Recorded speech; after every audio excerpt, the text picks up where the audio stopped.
মঙলদৈ সমষ্টিৰ বিধায়ক বসন্ত দাসে মঙলদৈ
ভাৱে 100 বিঘা মাটিৰ আবণ্টনৰ দিহা জিলা উপায়ুক্তৰ জৰিয়তে কৰিছে বুলি জানিবলৈ দিয়ে।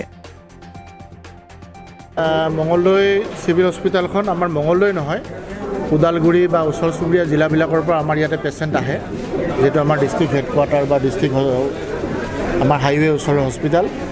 বিভিন্ন সময়ত আমি দেখোঁ যিসকল অভিভাৱক আহে বা পেচেণ্টৰ এটেণ্ডেণ্ট আহে, তেওঁলোকৰ বহিবৰ কাৰণে উপযুক্ত ঠাইৰ অভাৱ। গতিকে মই এইবাৰৰ মোৰ বিধায়ক উন্নয়ন পুঁজিৰ পৰা এটা এই ৱেইটিং ছেট বনাইছোঁ, অলপ ডাঙৰকৈ বনাইছোঁ।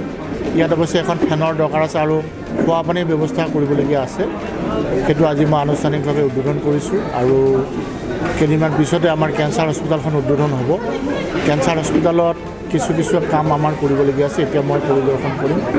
আৰু আমাৰ যিহেতু ডিষ্ট্ৰিক্ট হস্পিটেল, এই হস্পিটেলখন আমি মেডিকেল কলেজলৈ ৰূপান্তৰিত কৰাৰ ক্ষেত্ৰত মুখ্যমন্ত্ৰী মহোদয়ক আমি লগ ধৰিছিলোঁ।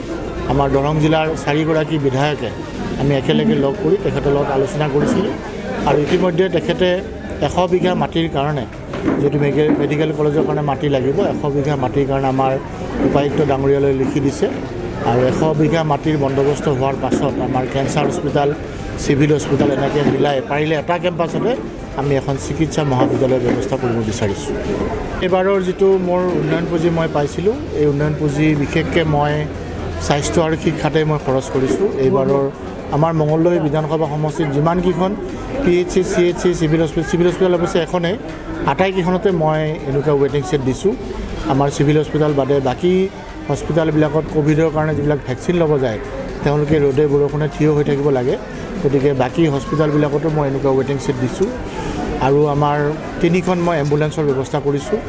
আৰু এখন আমাৰ যিহেতু মঙলদৈ চিভিল হস্পিটেল, ইয়াতে পষ্টমৰ্টেম হয়। পষ্টমৰ্টেম হোৱাৰ পিছত আমাৰ বহুত সময়ত আমি দেখিছোঁ যে ডেড বডি নিয়াৰ কাৰণে আমাৰ চৰকাৰী গাড়ী ব্যৱস্থা নাই। মই এখন ডেড বডি কেৰিং ভেনো দিছোঁ, সেইখনো আহি আছে। ডেড বডি কেৰিং ভেনখন হ'লে আমাৰ ইয়াতে ডেড বডি নিয়াৰ কাৰণে আমাৰ প্ৰাইভেট আৰু গাড়ী ভাড়া কৰিব নালাগে। আৰু কিছু পইচা মই ধুলাৰ যিখন মডেল স্কুল, আমি প্ৰত্যেক সমষ্টিত এখনকৈ মডেল স্কুল পাইছোঁ মুখ্যমন্ত্ৰীৰ তৰফৰ পৰা। সেই মডেল স্কুলতো আমি মোৰ বাকী পইচাখিনি দিছোঁ। মুঠমুঠি এইখিনি যিখিনি মই পইচা পাইছোঁ, এইবাৰৰ পইচাখিনি স্বাস্থ্য আৰু শিক্ষাতেই মই খৰচ কৰিছোঁ।